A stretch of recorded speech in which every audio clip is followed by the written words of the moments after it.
जताई जा रही है, जिससे आंधी और तूफान दोनों साथ में देखने को मिल सकते हैं। जबकि प्रयागराज और बरेली के इलाकों में बिजली चमकने और गरजने की चेतावनी जारी की जा चुकी है।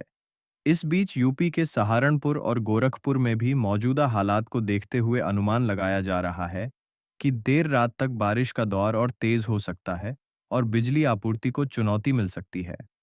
तेज हवाओं का दबाव इतना बढ़ रहा है कि पेड़ों के हिलने की स्थिति पहले से ही दिख रही है। इसी के साथ थोड़ी बहुत ठंड बढ़ने का एहसास भी हो सकता है, जो कि कुल मिलाकर मौसम के बदलाव की 10% भागीदारी को दर्शाता है। हालांकि मुख्य स्थिति बारिश और गरज चमक की ही दिखाई दे रही है।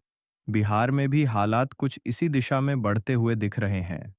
पटना में काले बादल आसमान में फैल चुके हैं और हवा में नमी का स्तर तेजी से बढ़ गया है, जिसके चलते भारी बारिश की आशंका है। मौसम वैज्ञानिकों का अनुमान है कि हवा की गति यहां 50 से 70 किलोमीटर प्रति घंटा है, प्रति घंटे तक पहुंच सकती है। भागलपुर, मुजफ्फरपुर और गया में गरज चमक देखने को मिल सकती है और अचानक होने वाली बारिश से सड़कों पर फिसलन की आशंका है।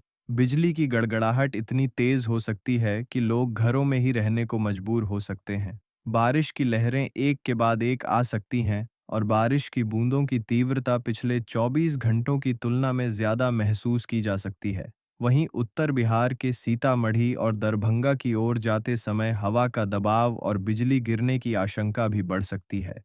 देर रात की स्थिति में ठंड का हल्का असर महसूस होगा, लेकिन यह कुल मौसम पर सिर्फ 10% प्रभाव डालेगा और मुख्य हालात भारी बारिश और हवाओं की रफ्तार के रूप में ही प्रकट होंगे। मध्य प्रदेश में भोपाल और इंदौर के आसमान में बादलों का घेरा बन चुका है और तेज हवाएं लगातार दिशा बदल रही हैं।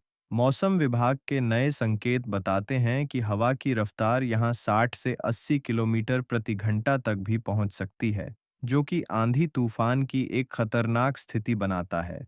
ग्वालियर, जबलपुर और सागर जिलों में गरज चमक इतनी तेज दे सकती है कि लोगों को खिड़कियां और दरवाजे बंद रखने पड़ जाएंगे।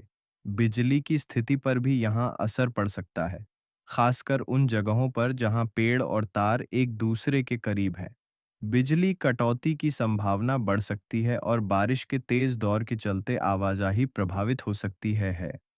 बारिश की बूंदों का आकार बड़ा हो सकता है और सुनाई देने वाली गरज कभी भी सामान्य से अधिक महसूस हो सकती है।